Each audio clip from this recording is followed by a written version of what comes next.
So today's job is trying to sort of tart the entrance up a bit.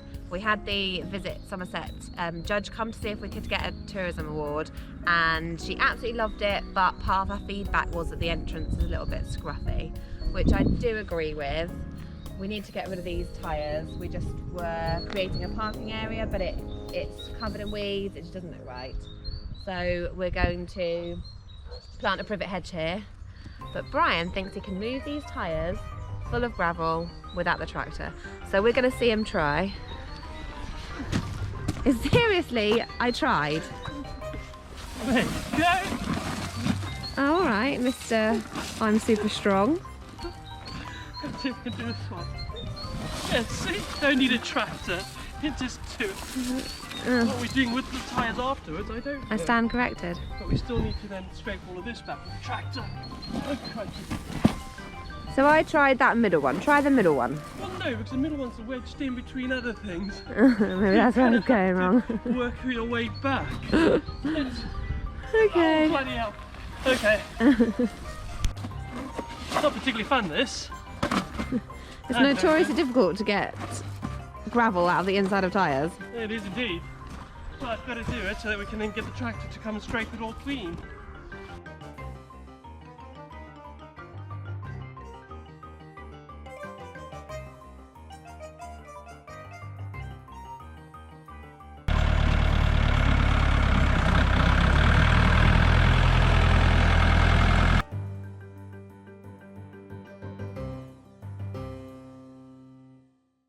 So these are our new privet hedge plants that are going to go over by where we just moved the tyres. And as soon as we bought them, we had to bury them in the ground to make sure the roots stayed wet. And then now I'm just having to dig them up and then put them back in where we want them. But I think I dug them in too well, because now I can't get them out. So I'm just lining up the hedge plants where I want them, but we definitely don't have enough because somebody decided this whole stretch was 3 metres and it turns out it's more like 10 metres. So we'll just have to plant what we've got and then see. We'll have to fill in, I think. So we tend to go for the spade wiggle method when we're planting the hedges. So you basically get it in as deep as you can, wiggle it backwards and forwards, try not to break the spade, wrap the root around and basically try and shove it into the hole that you made. Once your root's all in, make sure you cover the whole root up with soil and then stamp it in. This is just the way we do it. I'm not professing to be an expert, although we have planted like 1,200 of these. So we're on the way. So we've done our 15 that we've got, but we probably need another one in between, just supposed to sort of plant in triangles. But it will do for now. So since about, well, the whole of 2020, we've been trying to tart the entrance up. We bought all this lot. So this lot came in June, around about June 2020. We're now in January, it's still sat here. We've made an attempt at trying to lay these patio slabs, which are going to go all the way around the studio just to kind of stop all the weeds. This is how far we've got in like since June. It's just, we just struggle, just have no motivation to do it. So sometimes you just need to call in the pros, and so we've hopefully got someone come today who's going to lay all along there, dig all the grassy rubbish up with a digger, and then hopefully we can neaten it all up and put some nice pots and make the whole place look a bit neater. That's why we planted these, because we had some tyres along here that looked awful, so we planted some hedges. So hopefully this is the start of us getting this looking much nicer. This morning, I was so optimistic. I thought we'd have a lovely patio all done, but I mean it is looking good. So we've got this really nice patio, like it's loads better than Brian and I could have done it, but I am going to have to do a bit of painting down the edges now. Anyway, so we got to here, all hunky-dory, and then we get to this point here and there's a whacking great drain in the way of where we want the patio to go. So this we can't do anything with because this goes right the way down here and into this pipe that goes into the ditch. The ditch is completely full, so the whole pipe is backed up. If they take it out, water's going to pour into where they want to lay the slabs, and so basically it's all a big kerfuffle. We just want the patio to just go round here, join into the showers, just tidy it all up a bit. But it's not gonna work. So I think they're gonna take this whole drain out because it's pretty much useless because it just keeps backing up the water because it's too low into the drain. But part of the problem is obviously this tree. We need to try and make the water flow through so it can go to the other part of the ditch. The ditches basically run around the whole property. There's ditches everywhere. In the summer it's all good, it's all fine, it's all dry. But in the winter they just fill up, and that's when we get problems. So the digger's still here, not sure what's going to happen, but hopefully they'll come up with some sort of plan. Fingers crossed. It'll get done one day. You winning? No, not really. Covered in muck. But we've got tree roots growing all in the drain there. So I need to try and break through the tree root so that the water can flow, and then try and get more so that we can get rid of all this dam of water.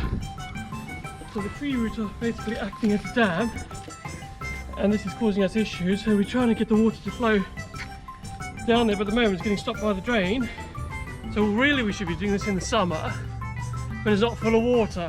That never happens. No.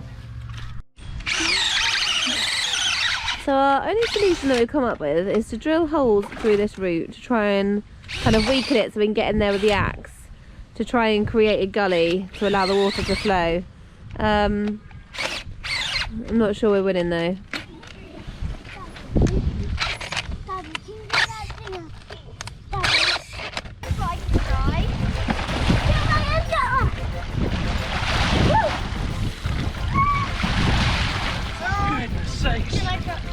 Has it gone in really? This is a job for the summer, not for the winter. Yeah. Let's do the job for the winter. Oh, the things I've got a caller too, and I don't really want to be sat in this. Don't splash me, man. In this horrible skanky water. Problem is we've got 10 tons of rain coming in the next week. So we've actually managed to get a bit of a flow going on now. So I think we've dug it almost deep enough, but I think we possibly need to dig it a little bit deeper. Disclaimer, the reason we're not using a chainsaw is because we've only got an electric one, and we didn't really want to put an electric chainsaw in the water. So axe and drill it is. Okay, bit of an update. We've just scraped this all back with the tractor, so it's looking a bit better, and we're actually winning. I've managed to take out the drain that was here, this bit here, bunged up this hole so they can now actually finish the patioing, which is really good. So that's what came out there, so that's got to go back in somewhere, but we're probably gonna like 90 it here and put it to the corner and put a drain pipe up. So that is good. We've managed to get enough flow on the ditch now that the pipe is exposed quite a bit, which has meant that's how we've been able to take it all out. Brian spent all day in the ditch, loving life, living the dream, right? Regardless of how many times we've told the children not to play in the ditch, not to leave the toys in the ditch, not to put stuff in the ditch. There seems to be 2 tractors in the ditch, William. I'll get them. I think we need to come back with the wellies on, okay? I've just been round my bucket and scrubbing brush and just trying to like scrub off all the bits of cement and stuff. Some bits I'm going to have to just paint over, and I'm going to have to do a line of paint down the bottom there. So once my scrubbing is all dried, then I'm going to do that. Brian's at the moment trying to like move all this dirt around, all this paintings around, so that we can smooth all this and make it look nice again, and then get some pots sorted. So this is how it used to look, just a bit scruffy, a bit unloved. And now I think we've improved it. I'm really pleased with how the patio's turned out. I feel like it looks much neater. We've got some pots, just makes it all a bit cleaner. So next job is to sort the guttering out, because that's a bit of an issue. We've also got this big pile of planings now from when we scraped it all off, which is going to go down the lane to fill in some of the potholes down the lane, because it's getting a bit bad. Our privet hedge, you can't really see it very well, but it has thickened up a little bit, but it still needs a lot of growing time, obviously. But it does look much better than having those tyres there. And I don't know if you noticed in the very beginning clip, but we had a yurt and we've now got our hut. So I think generally it's going to make a better impression when guests come, hopefully. If you like what you saw today, then please don't forget to subscribe. And as ever, if you have any questions about glamping or about the site, then please do drop us a message in the comments. We would love to hear from you. And we'll hopefully see you on the next video.